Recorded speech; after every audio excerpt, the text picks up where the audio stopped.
En principio vamos a empezar con esta conferencia que ya llevábamos mucho tiempo queriéndola realizar, que la teníamos prevista para noviembre de 2023, pero por causas familiares de enfermedad y eso, pues la tuvimos que aplazar, y entonces ahora mismo pues la hemos vuelto a recuperar, porque entendíamos que la historia de Otto Engelgard era una historia bastante interesante, ¿no? Entonces lo que se trata es, la hemos titulado La historia recuperada, la historia del cónsul que desafió a Hitler. En principio, pues bueno, ¿quién es Otto? El cónsul alemán. Otto es un ingeniero alemán que viene a Sevilla por la empresa AEG, concretamente, y modernizó Sevilla en varias cosas. Fue uno de los fundadores y director de la Compañía Sevillana de Electricidad. Además dirigió también la Compañía de Tranvías de Sevilla. Fundó el laboratorio de Sana Vida. Muchos aquí nos acordaremos del ceregumil. Yo siempre lo recuerdo por mi suegra, que siempre decía, dale a los niños ceregumil. Era un alimento muy nutritivo, y entonces se le daba bastante a los niños, ¿no? ¿Quién fue realmente? Pues Otto fue un antifascista que pidió la nacionalidad española en 1931 y le fue concedida. Un pacifista en contra del negocio de la guerra, y percibió con mucho tiempo la amenaza de Hitler. Escribió bastantes artículos denunciando la posición de la República Alemana en aquellos momentos, y él pensaba que aquella república no era democrática, ¿no? Se estaba ejerciendo demasiada violencia. Entonces tuvo bastantes enfrentamientos y bueno, fue destituido, además de ser el cónsul honorario que era de Sevilla. Pero en fin, yo no voy a contar la historia, simplemente hacer un poquito de introducción, y la que viene a contar la historia de su bisabuelo es Ruth Engelgard. Ruth Engelgard Pintiado nació en Sevilla en 1969. Se licenció en Filosofía Hispánica por la Universidad de Sevilla y en Información y Documentación por la UOC. Autora de 5 poemarios: El traje de lo divino y lo humano, Mirada, Refugio, Tiempo y Palabras y Mujer azul. Coautora del cuento dedicado a su bisabuelo Otto Engelgard, En busca del progreso y la libertad, que se distribuyó por los centros escolares de San Juan de Alnafarache, y del libro Los pétalos del silencio. Comprometida con la memoria histórica, fue vicepresidenta de la Asociación Memorialista Las 9 Aceituneras de San Juan de Alnafarache. Participó como guionista en el documental Descubriendo a Otto, el cónsul que desafió a Hitler, y fue comisaria de la exposición con el mismo nombre, en la Casa de la Provincia de la Diputación Provincial de Sevilla. Bueno, y sin más, pues os dejo que ella nos cuente la historia propia de su familia, que como tantas otras también tuvo muchos años de silencio. Hola, buenas tardes.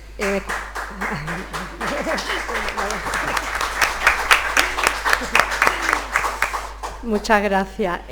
Bueno, lo primero quisiera agradecer al Ateneo de Jerez por la invitación que me ha realizado para estar hoy aquí con la conferencia de Otto Engelgard, la historia recuperada. Y también quisiera agradecer a Manolo Guerrero por su paciencia, por su trabajo y por su esfuerzo, porque es verdad que llevamos con esto un tiempo intentándolo, ¿no? Y bueno, hoy que está aquí también Leonor, ¿no? Leonor ha sido una gran impulsora para que esta conferencia tenga lugar en Jerez. Para mí y para mi familia es un honor estar aquí en este lugar, en el Ateneo de Jerez, porque pienso que es un referente sociocultural en la ciudad de Jerez, y creo que no es tampoco una casualidad que Jerez sea una candidata para que en el 2031 sea Ciudad Europea de la Cultura, porque creo que hay mucho patrimonio y hay mucha cultura y mucho interés por la cultura. Por tanto, para mí es un placer estar aquí en Jerez y disfrutar esta tarde con vosotros.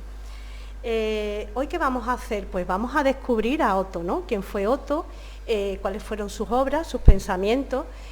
También es verdad que es un hombre que es muy polifacético, ha tenido muchas facetas de ingeniero, de empresario, pero sobre todo me gustaría destacar su lucha por la libertad, por los derechos sociales y sobre todo por la libertad y la paz, porque era un gran pacifista.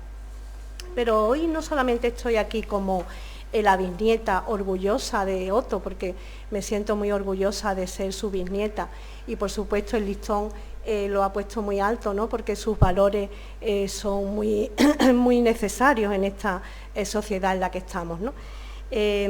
También estoy como Ruth, ¿no? Que es una mujer que ama las palabras, ¿no? que siente las palabras y que entiende que las palabras pueden transformar la realidad, ¿no? Como decía Ana Blandiana en su discurso del premio Princesa de Asturias de este año, que la poesía en concreto pues puede cambiar esa realidad. Hay que nombrar las cosas, hay que romper el silencio, aunque ese silencio haya sido instaurado con tanto tiempo, ¿no? Por eso las palabras de Otto creo que hoy van a resonar aquí, ¿no? Con mucha rotundidad, ¿no? Porque él decía que cualquier persona sensata debía ser una defensora acérrima de la idea de democracia, que era la que había de regir todos los pueblos, ¿no? En este proceso, en esta historia recuperada, ¿no? Que vamos a ir viendo, empezamos no hace mucho, es decir, esto comenzó en el año 2009 con 2 fechas prácticamente, ¿no? Y después fue componiéndose el puzzle, porque como pasó en tantas familias, no solamente en la mía, sino en muchas familias víctimas del franquismo, ¿no? Pues hubo un silencio, que es el que imperó, el silencio de sus hijos, de su hijo Conrado, de su hijo Otto, de mi padre, y después ese silencio se rompió. Como dice Julio Aróstegui en uno de sus artículos, esto de la memoria histórica ha ido teniendo una transformación generacional. La memoria de los niños de la guerra pasó a ser la memoria de los nietos. Y ahora estamos en la memoria de los bisnietos, que hacemos una aproximación a este tema desde otro punto de vista, desde otro lugar, porque claro, ya no lo hacemos con miedo, no tenemos miedo, y hemos roto también ese silencio, ¿no? Entonces, pues vamos a hacer ese recorrido por su historia, pero para empezar me gustaría situar el discurso con 2 frases, ¿no? La memoria es el único paraíso del que no podemos ser expulsados, por mucha intencionalidad política que haya, ¿no? En contra de la memoria histórica. Es un paraíso nuestro, es un paraíso de las familias, ¿no? Que seguimos con ese mantra de justicia, verdad y reparación, que seguiremos hasta que este tema se resuelva, no sabemos cuándo, pero nadie nos va a expulsar de ese lugar que es nuestro. Y nombrar las cosas es el primer paso para entenderlas. Entonces, pues vamos a empezar a nombrar. Federico Guillermo Otto Engelhardt, que es el nombre completo, nació en la ciudad de Braunschweig, es una ciudad de la Baja Sajonia, en 1866, el 7 de agosto. Como podéis ver en la fotografía, una es actual y la otra forma parte de una colección de postales que teníamos en la familia, pero que nosotros hemos ido donando al Archivo General de Andalucía. Y es curioso que, fue una ciudad bombardeada por la Segunda Guerra Mundial, pero la reconstruyeron tal cual, porque si veis, está actualmente como en la época de mi bisabuelo. ¿quién fueron sus padres, ¿no? ¿Quién fueron los padres de Otto? Pues Otto era hijo de Elias Julius Friedrich, que era una persona que su profesión era orfebre y se dedicaba a restaurar los espejos de allí, de lo que había, de un palacio, ¿no?, que había en Brunswick. Y su madre pues era Ana Louise Clementine Otto, es decir, que es curioso porque Otto se llamaba Otto Engelhard Otto, de nombre y de apellido también. El padre en un momento dado decide cambiar de profesión y funda, digamos, se ponen con un negocio familiar que se llama, ahí está en alemán, ¿no?, que es el Alegre Fusilero. Y entonces, bueno, yo creo que es como una premonición, porque si veis en la postal, que también es de la época, hay un tranvía, ¿no? Y después sabemos que Otto va a dirigir la compañía sevillana de tranvías, ¿no? Y bueno, el padre fallece muy pronto y la madre, ¿no? Yo creo que en la historia de Otto hay unas mujeres muy determinantes de su historia, porque yo creo que sin esas mujeres pues no estaríamos hoy aquí, que una de ellas fue su madre, ¿no?, que gracias a su esfuerzo cuando enviudó, pues pudo, y a su trabajo, pues pudo Otto y su hermano mayor ir a la universidad. Y bueno, nosotros en la familia conservamos un retrato de la bisabuela, que es muy curioso porque cuando yo vivía en la casa familiar, está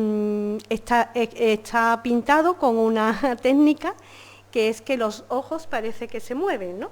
Entonces, claro, los niños de la familia pues íbamos siempre a escondidas a ver el retrato y parecía que la tatarabuela nos estaba mirando y, bueno, nos daba un poco de miedo, la verdad. Él se casa con Anna Holz, otra mujer importante en la historia de Otto, y tienen dos hijos, Conrado y Otto. Conrado es mi abuelo y Otto mi tío abuelo. Anna Holz también era una mujer muy peculiar porque ella estudió como una especie de empresariales, estudió en la universidad, y cuando venía a la ciudad de Sevilla, pues ella iba en bicicleta, y entonces pues los niños le tiraban piedras porque no concebían que una mujer pudiera ir en bicicleta, pero bueno, a ella le daba igual y ella continuaba con lo suyo. Entonces, bueno, pues estas fotografías son las de la etapa alemana, porque, como ha dicho Manolo, pues él estuvo trabajando como ingeniero en AEG y también dirigió en Anhalt una compañía de tranvías, y allí es donde tuvo a sus hijos, a Conrado y a Otto. Bueno, empezamos con la etapa de la Compañía Sevillana de Electricidad, que es muy curioso. Yo a lo largo de esta conferencia, si me lo permitís, no sé si habrá algún trabajador de la compañía sevillana, pero voy a hacer una serie de críticas porque es curioso que los trabajadores no saben quién fue Otto, ¿no? A pesar de haber estado tantos años dirigiendo la compañía, pues ellos piensan que fue un suizo que vino a la ciudad de Sevilla y se fue, pero no fue para nada así. En un libro, ¿no?, que la compañía sevillana de electricidad, que que ahora es Endesa y creo que ni siquiera es Endesa ya, porque ahora es Enel, hacen un libro a los 100 años de historia, y es curioso, ¿no?, como el olvido, ¿no?, quieren borrar a las personas, ¿no?, a sus obras, a las cosas que se hicieron, ¿no?, porque solamente mencionan a mi bisabuelo en una frase. No dicen más que una frase de que Otto fue el director gerente de la compañía. Ahí se puede ver en el consejo de dirección, ¿no?, que estaba en la calle San Pablo, y la fotografía de abajo es de mi abuelo Conrado en la central eléctrica que estaba en el Prado de San Sebastián. Perdón, no sé si vas a señalar tú algo. Sí. Ah, bueno. Vale, pues esto de que digamos de la desmemoria, ¿no?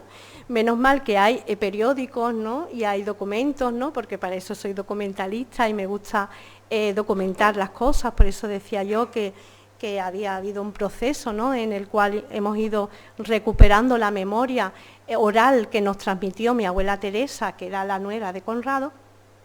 Pues esto salió en una publicación en un periódico que se llama El Nuevo Mundo, en 1910, que después de unos años, pues los trabajadores y los directivos le hicieron un homenaje a mi bisabuelo por el desempeño de su labor como director, ¿no?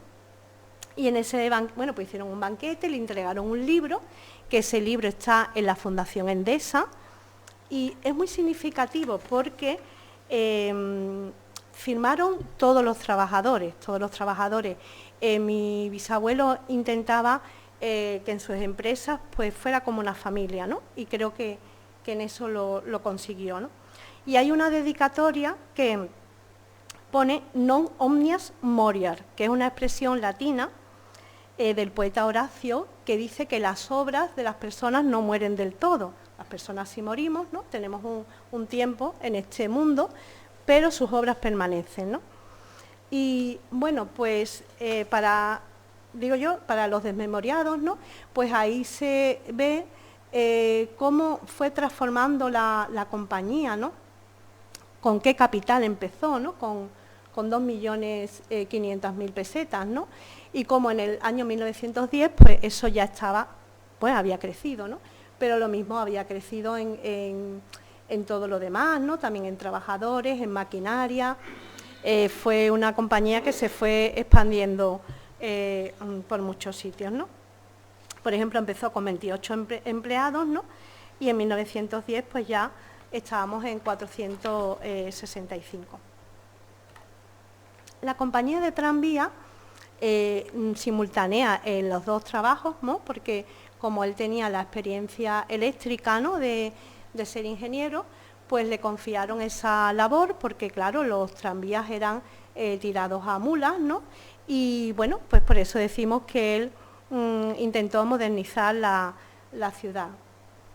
Y bueno, pues como aquí tenemos la inauguración de la línea 1, él está vestido de blanco, porque es verdad que al principio tuvo él que convencer a la gente para que subiera al tranvía, porque había miedo, ¿no? Era un nuevo medio de transporte, ¿no? Pero sin embargo lo consiguió.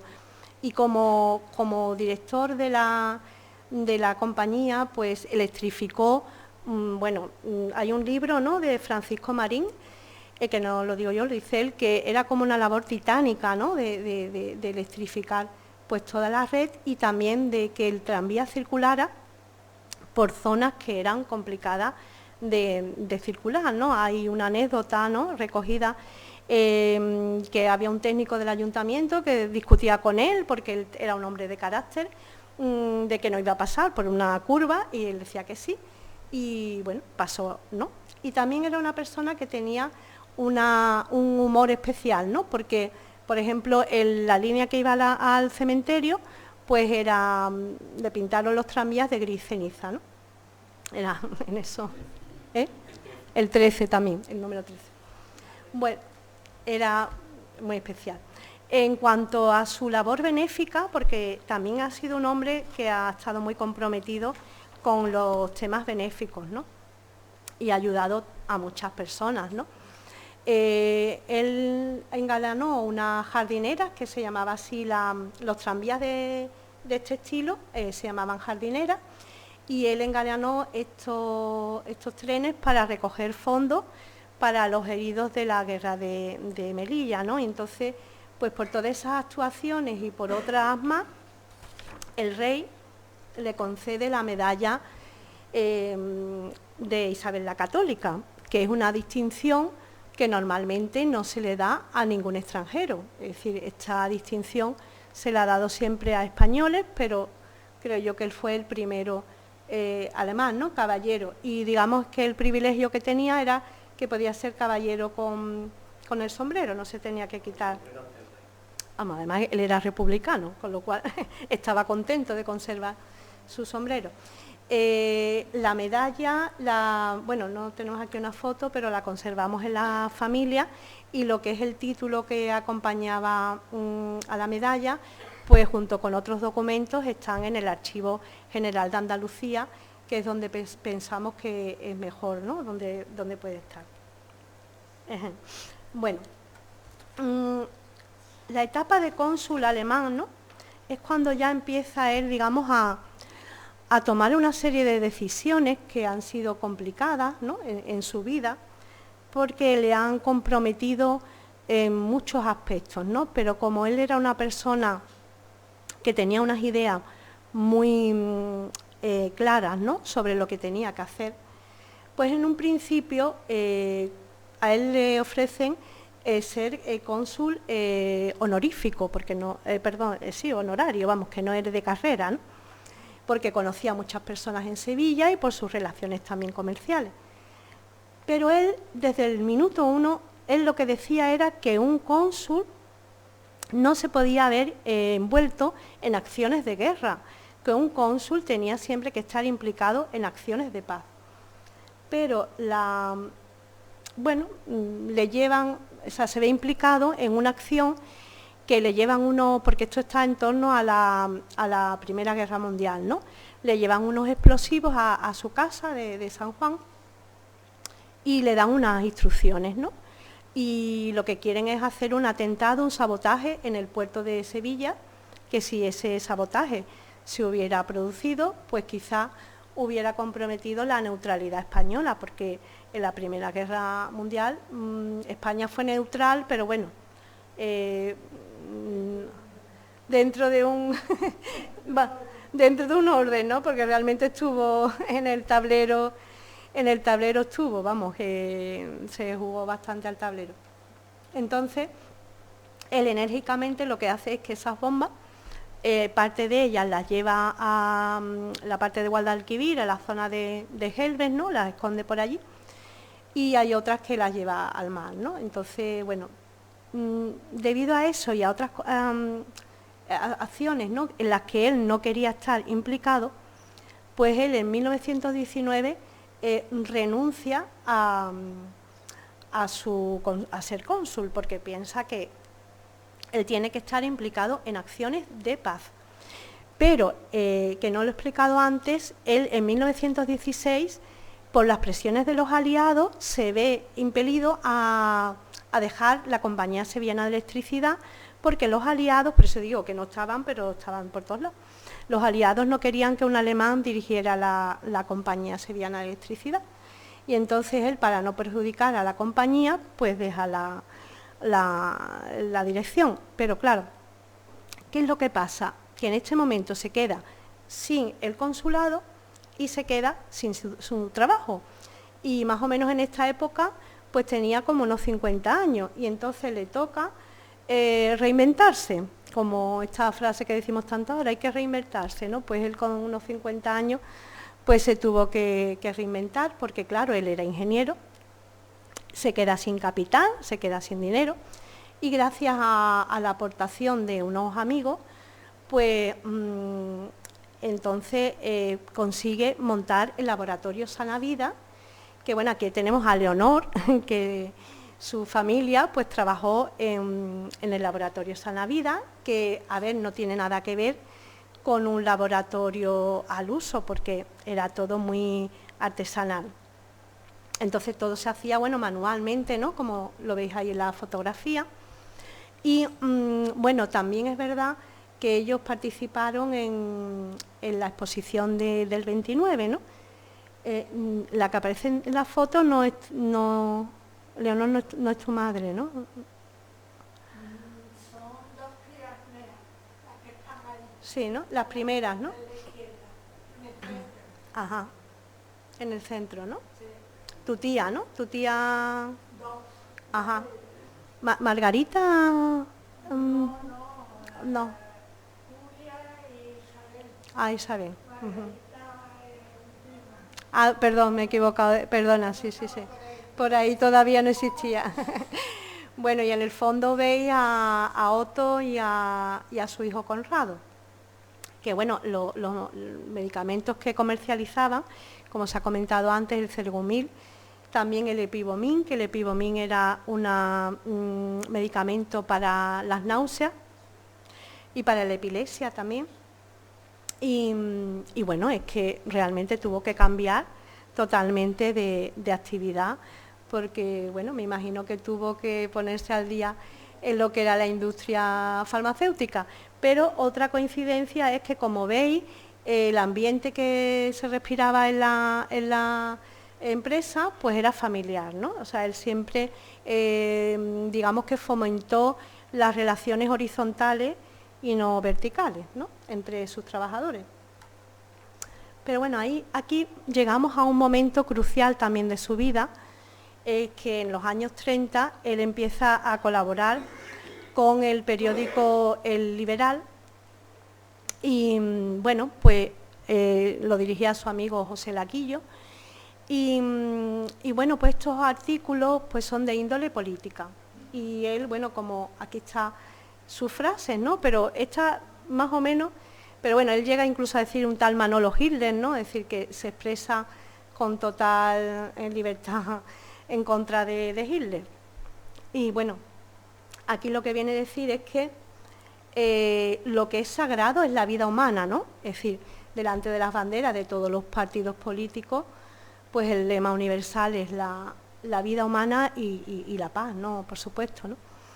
Bueno, en esta tónica, ¿no?, de estos artículos del Liberal, él llega incluso a escribir en los primeros años un telegrama y una carta a Hitler, en el que le insta a que cierre los campos de concentración que se produjeron al principio de presos políticos, ¿no?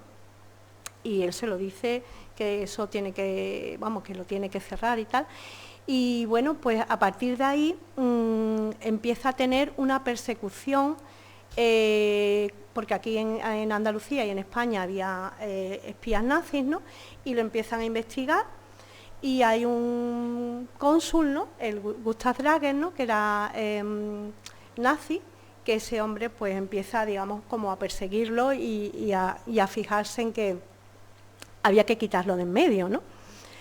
Nosotros hemos conseguido en Alemania, en los archivos, documentación en la que se ven las cartas entre los espías, ¿no?, y Gustav Drager, ¿no?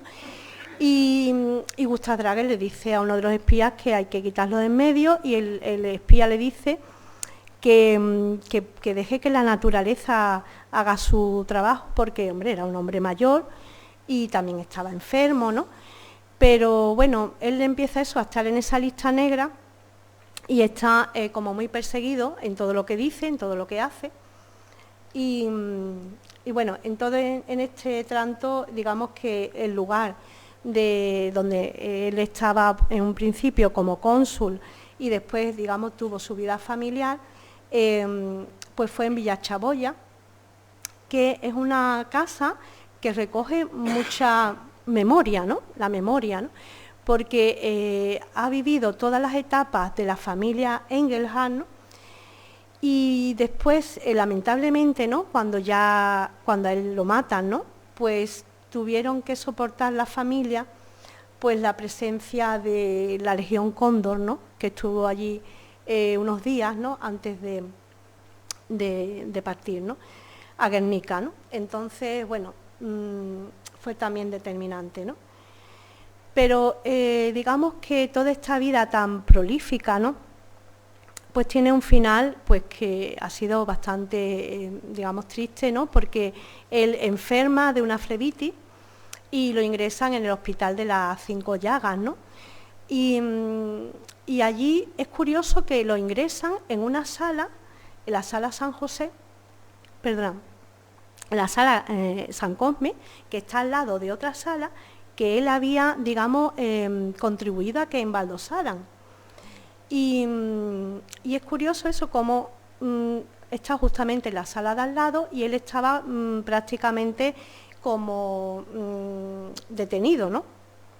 El 12 de septiembre le dan el alta forzosa y se lo llevan a la Delegación de Orden Público y allí pasa supuestamente a las tapias del cementerio y lo fusilan, ¿no? Entonces vamos a escuchar, nosotros, Araceli Morales y yo hicimos un cuento que distribuimos a los niños de San Juan y queríamos contarle la historia de Otto, ¿no? Y en ese cuento pues está un poco los últimos momentos de Otto, que me gustaría que escucharais en voz de Salvador Taboada, que va a relatar esos últimos momentos.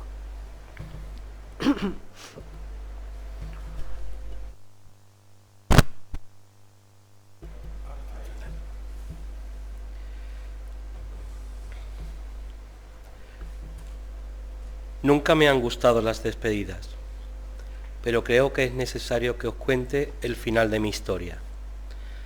Una historia que no parecerá que en ningún tratado o manual, pero quizás sea una pieza que te ayude a construir la tierra quemada, abono para las próximas generaciones.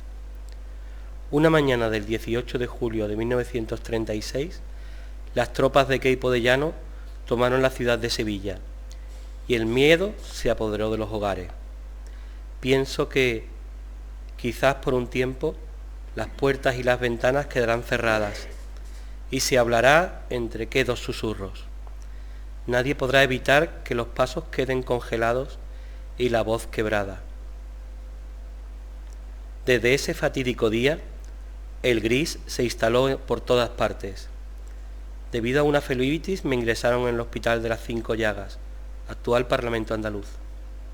El 19 de agosto, en la Sala San Cosme, muy cerca de esa otra sala, la Sala San José, en la que había una placa en la que me agradecían el haber puesto baldosas que facilitaban la limpieza y la asepsia tan necesaria en un hospital. Allí estuve sin recibir apenas visitas, hasta que el 12 de septiembre me dieron el alta forzosa. La mañana está muy fría y gris. Siento como la humedad se va calando entre mis huesos y el dolor de la pierna no me permite apenas respirar. Si al menos tuviera algún efecto personal al que asirme para calentar mi alma, pero me han despojado de todo. Mis efectos personales quedaron en el hospital. Un retrato de mi mujer Mercedes o de mi hijo, el reloj que ambos me regalaron en mi último cumpleaños, o el dibujo de mi pequeño nieto, que ayudarían a sobrellevar este vacío tan hosco. Recuerdo la mirada de mi nieto en el parque cuando nos conocimos. Los dos no paramos de sonreír durante el encuentro de esa mañana primaveral, cuando parecía que aún quedaba esperanzas de un futuro mejor. Los anónimos nombres de una lista van rasgando el silencio. No sé cuándo llegará el momento en que me digan mi nombre. En estos momentos de incertidumbre, permito que mi mente pasee por las calles de mi ciudad natal, territorio de juventud y de sueños por cumplir. Allí estudié ingeniería, gracias al trabajo de mi madre en el restaurante que regentaba desde que enviudó. Con su ejemplo, nos transmitió a sus hijos la fortaleza y la determinación de emprender lo que uno pudiera desear. Cuando vi las pequeñas manitas de mi nieto y su pícara sonrisa, no pude refrenar mis lágrimas. Me hubiera gustado haber tenido más oportunidades para disfrutar de su presencia. En España encontré mi refugio y mi paz. La paz hubiera sido lo único que nos podría haber salvado de la sinrazón, pero entonces estaríamos hablando de otra historia. Lo siento, ha llegado el momento en que han pronunciado mi nombre y soy consciente de lo que eso significa. Me levanto con mucha dificultad, ya que aún no me he recuperado de la enfermedad que me ha tenido ingresado en el hospital el último mes. Me ayuda un chico joven, de unos 18 años, que va a recorrer la misma suerte que yo. Los dos nos miramos con un gesto controlado para que las emociones no lleguen a desbordarnos. Le pregunto su nombre y me dice que se llama Liberto. Un buen legado de vida debe tener un relevo, un desafío. En cada palabra que escuché de boca de mi nuera Teresa, cada vez que conversábamos de futuro, aferro mi obra, mi historia. Ahora estoy preparado para mirar de frente a la muerte. Sé que mi obra no morirá conmigo. Tengo la certeza de que mi nuera se ocupará de ello. Ella será la transmisora de mi paso a futuras generaciones. esta carta la escribo para vosotros, para las generaciones venideras. Un día empezaréis a hacer preguntas, y las preguntas brotarán cual manantial. La voz, nuestra voz, se despertará y ya nunca más estará dormida. Los bloqueos irán desapareciendo, y la respiración del clan dañado será una realidad.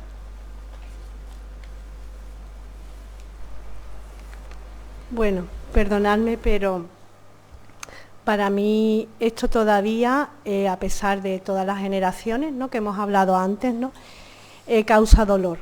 El dolor no ha concluido, es un dolor que todavía arrastramos muchas víctimas, ¿no?, y familiares de víctimas, ¿no?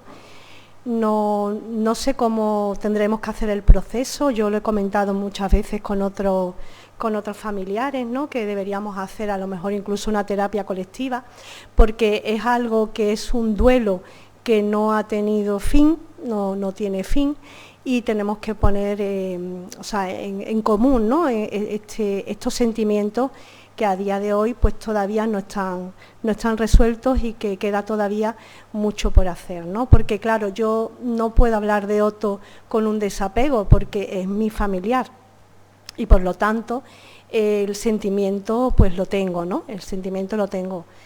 Pero bueno, ahí no nos hemos quedado, ¿no? Somos Engelhard y somos luchadores, ¿no? Y como luchadores que somos, ¿no?, y tenemos esa vena Engelhard, pues junto con las asociaciones memorialistas hemos comenzado un camino de rehabilitación, ¿no? Por ejemplo, presentamos en el año 2023 el libro en el Ayuntamiento de San Juan, que se repartió entre todos los escolares del municipio, ¿no? También es otro hito que hemos conseguido en el 2023, que hay una guía digital que recoge todo el patrimonio andaluz, y ahí está Villa Chaboya, ¿no?, que bueno, es un sitio que queremos recuperar, ¿no?, de alguna manera. Bueno, esta exposición Descubriendo a Otto fue también muy significativa en la Casa de la Provincia, porque lo que queríamos mostrar en esta exposición es cómo Otto ha ido influyendo en otras personas que no somos la familia, ¿no?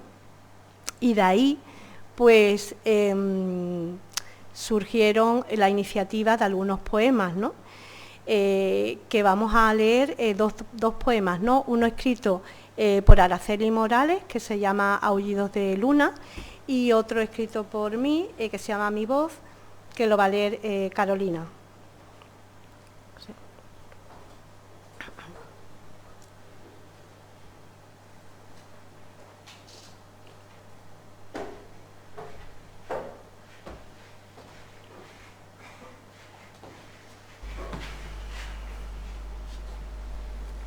Aullidos de luna. Grita, violín, al roce de la crin de la guadaña. Aullidos de luna ensangrentada que hinca su ira en camisa blanca. Hoyo, hondo, largo, ancho, en negras almohadas, tierra, yacen los cráneos. Bajo la falange de esas manos, carvas en las hierbas, mandíbulas abiertas y tras el último aliento. Y tras caer la lengua, oxidadas palabras en los dientes quedan. Al paso de un cepelín, al trotar de una pala, al golpe de la gula, traga, tierra, amalgama.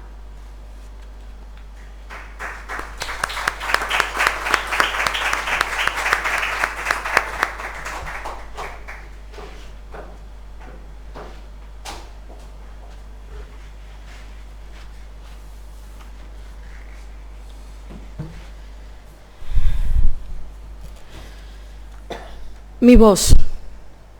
Por mucho tiempo los pasos quedaron congelados, las puertas y ventanas cerradas, las conversaciones clausuradas, una voz cercenada y vencida, una voz descompuesta y cubierta de generación en generación, espacios llenos de vacíos, escuchando historias que no nos pertenecían, mientras se ocultaban recuerdos. Un día, las palabras empezaron a brotar y a rellenar las oquedades, comenzando la rehabilitación. La voz empezó a alzarse. Los bloqueos desaparecieron. Silencios rotos, caminos nuevos, instantáneas libres. Ahora la reconozco como algo mío, que ha estado latiendo por mucho tiempo.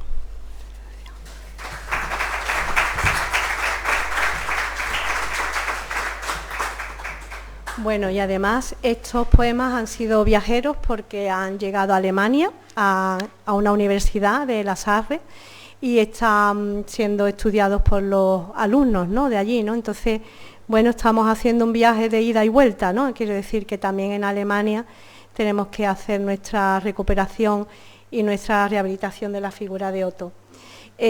Bueno, en el año 19 estrenamos un documental, Descubriendo a Otto, el cónsul que desafió a Hitler, que podéis ver en Canal Sur. Está en libre, ¿no? Tú lo has visto, sí. ¿No? Vamos, que no hay problema. Sí, sí. Sí, sí. Y bueno, voy un poquito rápido. En el 18, La Calle, inauguramos La Calle, que también fue muy relevante porque, bueno, hay algunos vecinos que no están muy contentos porque, claro, el nombre que tiene hay que escribirlo y bueno, pero bueno, es otro hito. En el Parlamento pudimos restaurar la placa que estaba en la Sala San José, ¿no?, que eso se perdió durante la Guerra Civil y se ha restaurado en el mismo lugar. Y gracias a Raúl Sánchez, un compañero, pues se nombró una pasarela ciclista que une San Juan con Sevilla con el nombre de Otto, ¿no? Y lo primero que se hizo en el año 2012 fue que muy cerca de Villa Chaboya se inauguró la Plaza Otto Engelhard. Es muy complicado condensar la vida de mi bisabuelo en poco tiempo porque la verdad que es muy polifacética, tiene muchas vertientes, muchas historias y bueno, también me interesa de que vosotros si queréis preguntarnos y hacer alguna aportación, pues también estaría encantada. Muchas gracias por vuestra atención.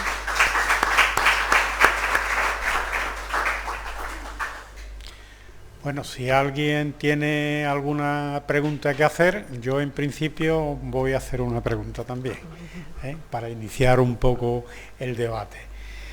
Y es, por ejemplo, a mí me ha llamado la atención que Otto no es ningún peligroso izquierdista, porque ideológicamente quizás, aunque con sentimientos republicanos, no militó en ningún partido político. Sí, él no militó en ningún partido, él simplemente tiene una iniciativa que hace en Sevilla, que era de nombrar Sevilla ciudad de contraguerra. Y bueno, sí se significó con algunas personas que, por ejemplo, el general Burguete, que era muy amigo suyo, ¿no? Pero siempre era como con cosas relacionadas con la paz, ¿no? Pero no estuvo en ningún... Bueno, él se calificaba como republicano, lo que pasa que, como tú bien has dicho, no estaba de acuerdo, ¿no?, con la República de Weimar, ¿no? Pero bueno, sí tenía ese sentimiento republicano y es curioso porque en uno de los artículos del Liberal él decía que se sentía muy a gusto en España porque él incluso se naturalizó español, vamos, y bueno, pensaba que era un sitio donde él tenía que estar, ¿no? Pero claro, después las cosas cambiaron y la historia se truncó. Sí, a la conclusión que yo puedo llegar es que el régimen y todo lo que vino en aquella época, pues a todas aquellas personas que quizás tuvieran unas ciertas ideas avanzadas, más democráticas, independientemente de la ideología, pues era una persona a perseguir, a eliminar. Sí, sí, él estuvo en listas negras, vamos, que él era consciente de ello, ¿no?, de que estaba en listas negras y que, bueno, así fue la historia. Bueno, teníamos una palabra por allí y Ruth, o sea, Leonor. No, por allí, por allí. Sí, sí. Buenas noches, muchísimas gracias a la señora Engelhard por la exposición que nos ha aumentado conocimiento acerca de un señor con mucha importancia. Pero al principio de la presentación yo he oído al presentador hablar del cerebumil. Entonces yo, que soy de Málaga, Yo creo que en Málaga se cree que el inventor fue Bernabé Hernández Sánchez, un farmacéutico granaíno, Sí. hijo de un droguero de Sevilla, me parece. Bueno, yo no tenía ni idea de que el ceregumil estuviera asociado a su antepasado de alguna manera. De la única forma de que lo comercializaban, pero el inventor, claro, era el farmacéutico. Ellos lo que hicieron en el laboratorio es comercializar ceregumil. Pero digamos la patente, o sea, lo que hicieron es explotar la patente del ceregumil, ¿no? Yo eso no lo he leído así, perdón. Sí, El nosotros teníamos en farmacéutico era casa. Bernabé. Sí. Se casó con, bueno, él no lo comercializaba con gran éxito al principio, pero se casó con una Canivel de Málaga, que me imagino que eran unos publicistas fantásticos, y fue el boom. En Málaga todo el mundo que era inapetente tomaba ceregumil, y la fábrica estaba en la Malagueta. En fin, eso es lo que yo conozco. Pero seguramente tendría a lo mejor mi bisabuelo relaciones comerciales con... pues sería muy seguramente, vamos, que el laboratorio Sana Vida era muy pequeñito, no era muy... era modesto. Bueno, sí. Muchas gracias a usted, muchas gracias. Por aquí.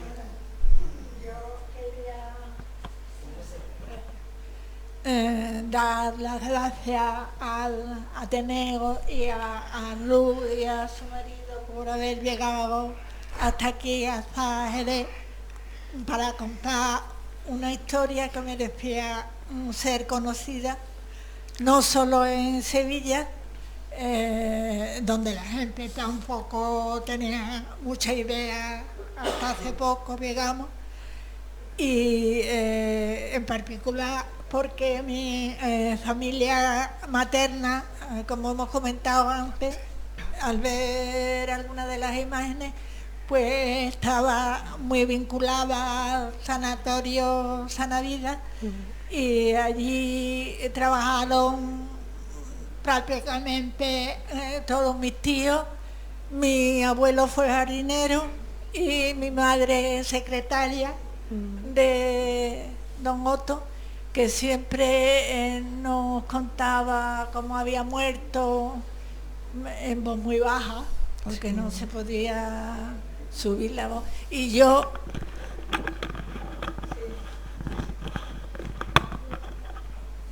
me quedé siempre muy intrigada con esta historia, hasta que ya al final me enteré de lo que había ocurrido realmente, ¿no? Murieron muchos, pero una persona tan ilustre que trajo el tranvía, trajo la luz eléctrica a Sevilla, que hubiera sido condenado a ese olvido, pues me parecía una barbaridad. Bueno, quería preguntarle a Ruth también si hay algo nuevo en los trabajos de la fosa de Picorreja en Sevilla para averiguar algo más. Están en ello, ya han terminado, digamos, lo que es el trabajo in situ allí. Se hizo también anteriormente el tema del ADN, pero eso va con mucha lentitud, desgraciadamente mi padre falleció en agosto y él no ha visto este tema resuelto, ¿no? Entonces, bueno, pues ahí estamos, ¿no? Que tenemos que seguir empujando y tenemos todavía mucho por hacer, muchísimo. Sí. Y conseguir que Villa Chaboya sea un lugar también de memoria. Histórica, claro, ¿no? Eso, digamos, también las familias estamos intentando que Villa Chaboya sea en un futuro museo de la memoria histórica. Y bueno, ahí estamos también, pero bueno, hay varias dificultades en el camino que nos hemos encontrado, porque bueno, el ayuntamiento ha cambiado también de signo político y antes había un interés y ahora ya no lo hay, en fin, todas esas dificultades, pero bueno, nosotros somos constantes. Hay que seguir, siempre. Seguimos luchando, sí. Bueno.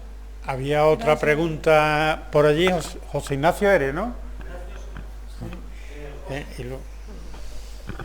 Sí, yo te quería preguntar si Villachaboya precisamente si era propiedad de la familia y fue expropiada o en qué situación está ahora. Esa es una pregunta. Pero la otra iba en la línea de lo que dijo Manolo, ¿no? De lo que preguntó Manolo. ¿Cómo matan a un hombre tan importante que, bueno, al que Sevilla debía tanto desde Sevillana hasta el tranvía, por tanto se supone que tenía cierto prestigio incluso social, cómo lo matan y además lo matan tan pronto? Es decir, el golpe de Estado fue en julio y en septiembre lo matan. Dices tú, bueno, ¿qué pasó? ¿Qué se sabe? ¿Hubo algún tipo de proceso, aunque fuera un paripé, algún tipo de juicio? No lo sé, supongo que no, pero ¿de dónde sale la orden? ¿Quién ordena detenerlo, sacarlo del hospital? Porque es muy grave, es muy fuerte todo lo que ocurrió, Sí. ¿no?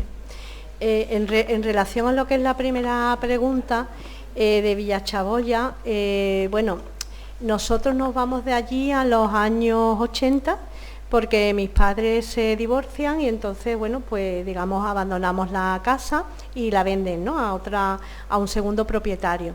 Entonces ese propietario pues la rehabilita muy bien, la restaura porque también estaba en un estado que había que rehabilitar, pero después el segundo propietario la vende a una inmobiliaria y ya ahí hay un abandono total porque yo creo que el interés de la inmobiliaria era que se cayera la casa para construir otras cosas, viviendas, ¿no? Entonces, ¿qué pasa? Que esta inmobiliaria la vende al Banco Popular, creo, y después el Banco Popular la compra, porque es un poco enrocado la historia, porque, a ver, hay un vivero que los terrenos son del ayuntamiento, entonces el dueño del vivero compra la casa con la intención de hacer una permuta con el ayuntamiento, pero todo viene, las elecciones municipales, todo eso se queda en nada y ahí estamos, que ni para adelante ni para atrás, que ahora mismo el dueño actual es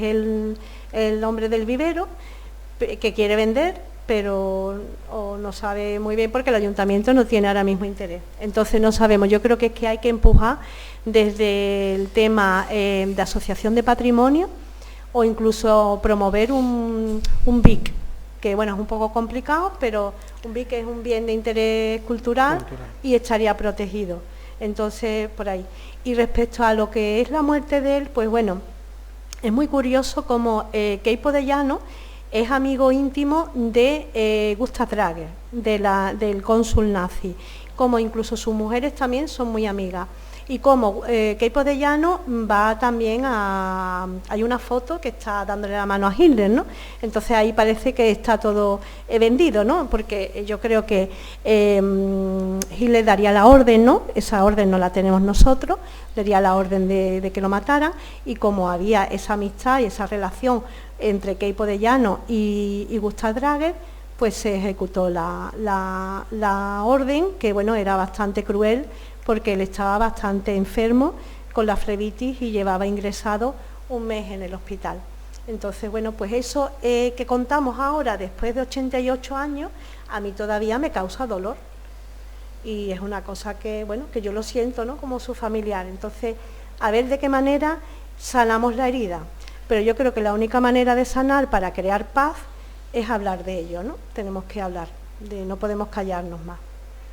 Hay que hablar. Te preguntaba también sobre si hubo algún proceso, nada. No, lo que tiene es una aplicación de bando de guerra, o sea, en su certificado de función. No hay proceso. María José. Quería darte la enhorabuena por gracias. la labor que estás realizando y además que nosotros podamos recuperar a un personaje tan distinguido y tan prolífico, ¿no? Es que es impresionante, vamos. Yo es que no tenía ni idea, ¿no? Y quería hacerte una pregunta porque es que no me he enterado muy bien cuando estabas comentándolo. Cuando él era cónsul en la Primera Guerra Mundial, dices tú que recibe un porte de dinamita, una orden, Bueno, ¿no? lo recibe... ¿Pero de quién lo recibe? De un agregado de marina, es decir, de un barco. ¿Del ¿no? gobierno español? No, alemán. Aparece allí un agregado de la marina con estos explosivos y con la idea de que se pusieran en el puerto de Sevilla y se explosionara y hubiera un sabotaje. Y entonces, pues de alguna manera implicar a España en el conflicto, ¿no? Entonces él...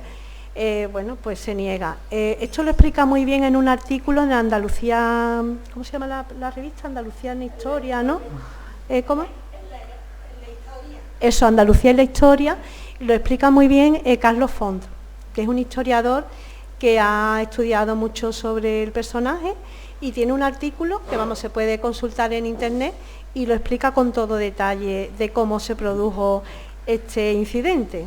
Que bueno, es verdad que nos salvó de pues estar en la... quería también comentarte que es verdad que ahora hay varias generaciones de familiares, ¿no? Tengo un tío abuelo, pero también tengo un bisabuelo que mataron. Entonces, que es un dolor que a lo mejor no es muy fuerte, pero sí que es profundo. Sí, es profundo. Sí. Eso yo lo porque entiendo. Ya han pasado muchos años, pero claro. Bueno, eso hay que... Sí, yo estoy contigo, yo comparto eso contigo. Es decir, no es muy fuerte, o sea, no es un dolor que no te deja vivir o que no te deja hacer tus cosas, pero sí es muy profundo. Y yo que soy una persona que soy muy emocional, porque bueno, por eso soy poeta, eso lo tengo como muy arraigado, ¿no? Ese dolor. Y yo creo que tenemos que trabajarlo, ¿no? Tendríamos que trabajarlo porque, por ejemplo, en Alemania creo que es un proceso que se ha hecho que ahora mismo nosotros no hemos ni comenzado después de tantos años. Yo quería, Ruth, por aquí al fondo, que yo te quería dar las gracias por hacernos esta presentación, por descubrirnos la figura de Otto, que yo no tenía ni idea, la verdad. Sí me hace reflexionar, sí. Digo que gracias por el trabajo que hacéis, por descubrirnos la figura de Otto, que no sabía nada de él. Es importante además poner en valor que la memoria histórica y el fascismo no tiene banderas, ni tiene territorios. Esto además es una reflexión que nos tenemos que...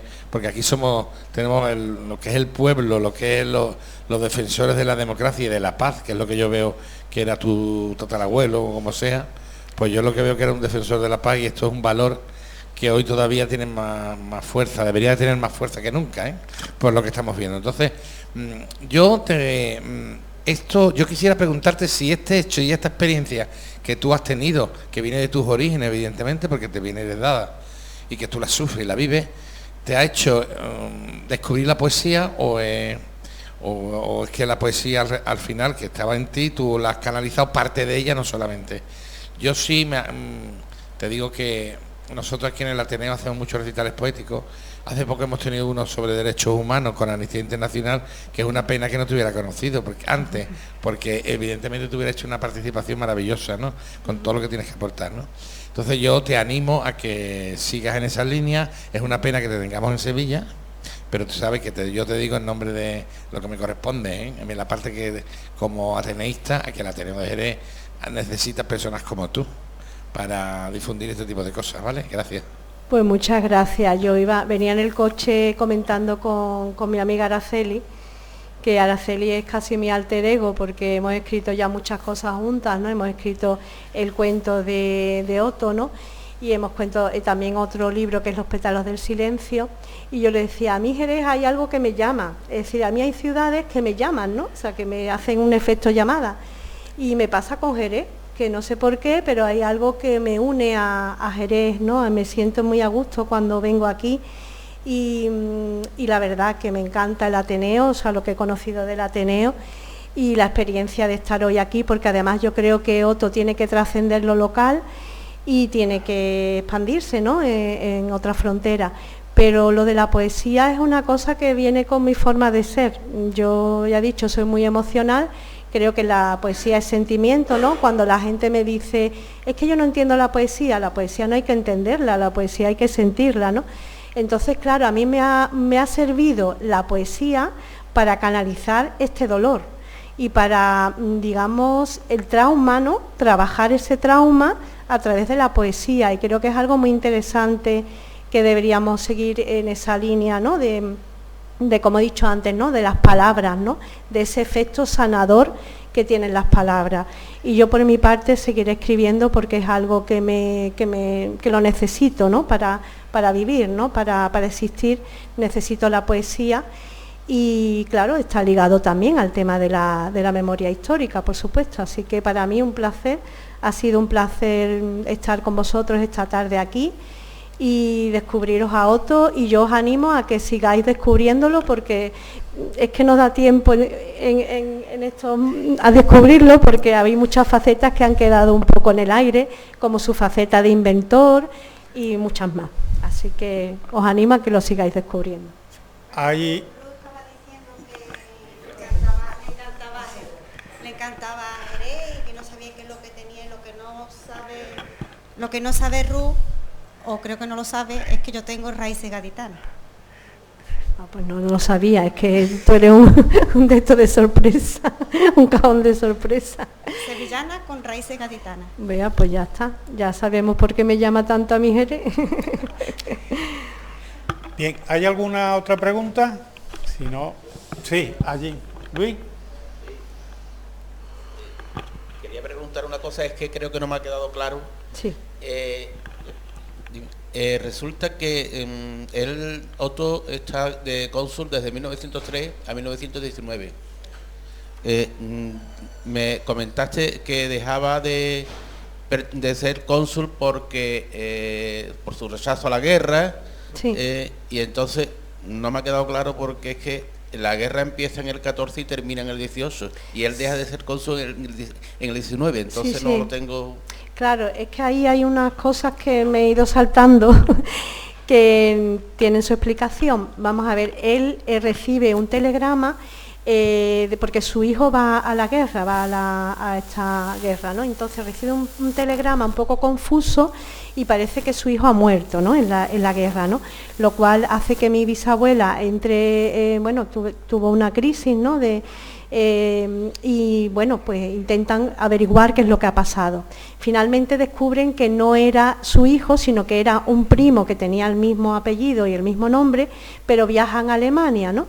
Y entonces, bueno, pues traen al hijo, ¿no?, de vuelta, ¿no?, que venía herido, ¿no?, porque estaba herido, y eso le conmociona mucho a Otto, el tema de que su hijo estuvo a punto de morir en la guerra, y también conmociona mucho a su primera mujer, porque su primera mujer muere en un psiquiátrico en el año 1924 debido a una gran depresión, que el origen de la depresión fue esa impresión tan grande que tuvo cuando la noticia de su hijo, pensando que había muerto, ¿no? Entonces, claro, ahí hay un antes y un después de la vida de Otto respecto a su hijo y respecto al tema de la guerra.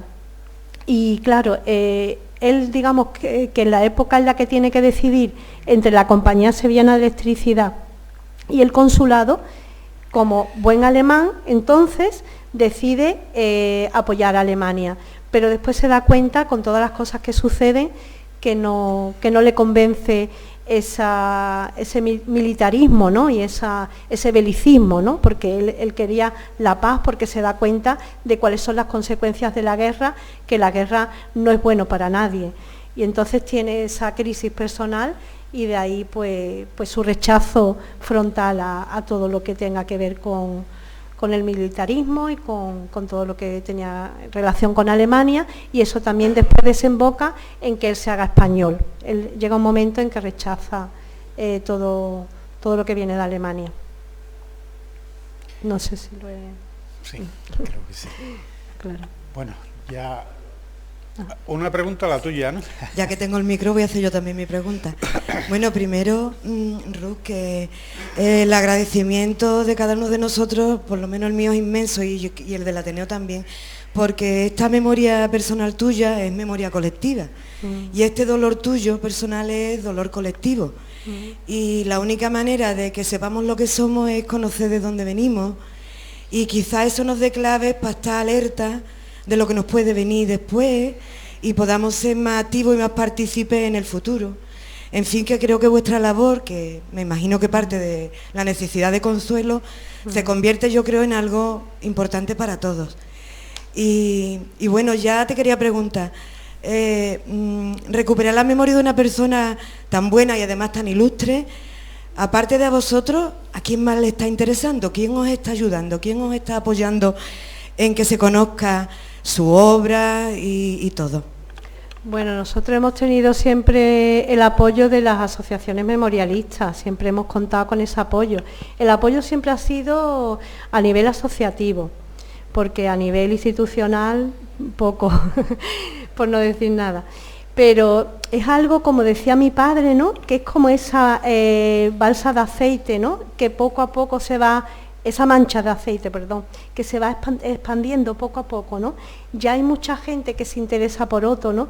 Y hay mucha gente, pues lo hemos visto, por ejemplo, en la exposición que hicimos en la Casa de la Provincia, que conservamos el libro de firmas, ¿no? Tantas personas interesadas, tantas personas que empiezan a conocerlo, ¿no? Por ejemplo, bueno, a Araceli ya ahora mismo tú le preguntas a Araceli y es una experta en Otto, o a Carolina, ¿no? O bueno, el que más, Salvador, que es mi marido, que yo creo que es un especialista también en Otto.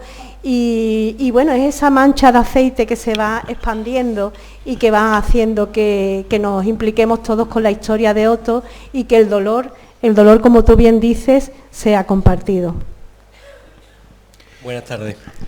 Mi nombre es Salvador Taboada y bueno, desde que conozco a Ruth, yo soy maestro de escuela, me estoy mordiendo la lengua. El hecho de que me apasione la vida de Otto, he echado muchas horas en dedicarle a investigarlo, a leerlo personalmente con sus palabras, con sus cartas. Tiene 2 cartas publicadas en Carmona, una en 1931, otra en 1934, de puño y letra, en Carmona publicada, que dice adiós Alemania. ¿Y por qué se hace español? Porque adiós Alemania con sus varones y sus fascistas. Ese es el título de las cartas, ¿no? Sí, publicadas. Eso está en Wikipedia, podéis buscarlo también. Y sobre la historia de él, la pasión que nos da como maestro de escuela, tiene puntos históricos muy, muy, muy relevantes. Para mí, para los niños, sobre todo para mí, los derechos humanos que tienen. Unos derechos humanos universales. Incluso su padre, que en paz descanse, y ella hablaron a la ONU sobre su bisabuelo y sobre su abuelo. El hecho de verlo hablar ante la ONU de este personaje impresionante para todos, no para un bando o para otro. No hay sensación de bandos aquí. La sensación es de la injusticia de una vida muy, muy entregada a la ciudadanía, a traer el progreso. Sevilla era una ciudad estancada en la agricultura, estancada en la servidumbre, y el hecho de que Otto, de una ciudad moderna, venga a traer la modernidad, siendo inventor de 7 patentes históricas de España. 7 patentes históricas.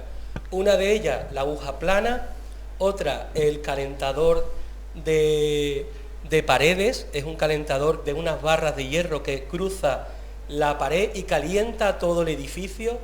Otra, una válvula que se han usado, esa patente ha salido de España en 1969 para el espacio. Es una válvula de emergencia que yo consulté con ingenieros que se han usado como medida de emergencia entre niveles de presión. Esa patente era española. No sé cómo la tienen los americanos, pero la consiguieron en el 69. Otra patente, una máquina que cierra los sobres automáticamente, y una de las que más me llama la atención, creador de llenado de fluido eléctrico para automóviles, y estamos hablando de una patente de 1911. O sea, son eso se puede históricos. Consultar en el archivo, históricos. En la oficina de patentes se puede consultar. Y sobre el hecho que estaba aquí recordando de sus palabras, de el día que él recibe 40 kilos de pólvora y 2 detonadores. Entonces este capitán pretende que llega de Alemania, llega con su submarino, sube a la dársena, llega hasta Sevilla, está aparcado en la misma orilla del río Guadalquivir, y delante tiene un barco francés, que la orden es hundirlo para implicar a España en la Primera Guerra Mundial. ¿Qué ocurre? Al enterarse de esto, Otto incluso emborracha, de puñoleta escrito, emborracha al capitán, con Fino, que cae a la primera, es decir, a la primera lo emborracha, consigue con su personal y su coche sacar los 2 torpedos, lo esconde en la curva de Helves, en la curva de Helves, y desaparecen los torpedos. El capitán al día siguiente monta en cólera, traición, y se tiene que marchar como ha vuelto. Entonces, siendo él jefe de espionaje de toda Andalucía, todos los espías alrededor de la casa de San Juan de Alfarache siempre estaban intentando buscar algo de información sobre él. Claro, con esta connotación de la entrada en la política de Hitler, y él ya tenía amigos que salvaba desde Alemania y les daba documentación en España para luego dirigirlos a Portugal, tenía mucha relación al hecho de que él estaba haciendo en contra algo del régimen nazi. Entonces, claro, Gustav Drager, como cónsul nazi, pues lo que quería era quitarlo de en medio. Y el hecho de la orden de Hitler estaba clara. Él le había mandado un telegrama que hemos recuperado hace poco con los historiadores, un telegrama que había escrito al propio Hitler para el cierre de los campos de concentración de la Primera Guerra Mundial. Entonces, este hecho histórico sobre su vida es enorme, vamos, impresionante. No tenemos, yo creo que habría horas y horas. Y lo último, o lo más reciente, acabamos de recibir la revista de la primavera, de la Feria de la Primavera. Bueno, nosotros ya lo sabíamos, que había iluminado el alumbrado de Sevilla, pero han encontrado, un arqueólogo acaba de encontrar, pues los propios dibujos que había hecho del diseño del Prado y de la calle San Fernando como la primera iluminación del alumbrado famoso de Sevilla. ¿Y por qué había seleccionado él que pudiera convencer al gobierno sobre cómo instalar la electricidad cuando estaba el gas y había una inscripción de que no se podía cambiar? ¿Qué hace él? Pues crea una arducia sobre las casetas privadas y públicas y dice, bueno, si no me dejáis ponerlas en las públicas, las pongo en las privadas. Lo pone en las privadas en 1911, 1912 y en el 13 se publica en Sevilla, que ya está en todas las casetas de todas las ferias. Entonces, la famosa Feria de Sevilla también tiene que ver gracias a Otto Engelhard. Y eso es que es la repanocha para nosotros.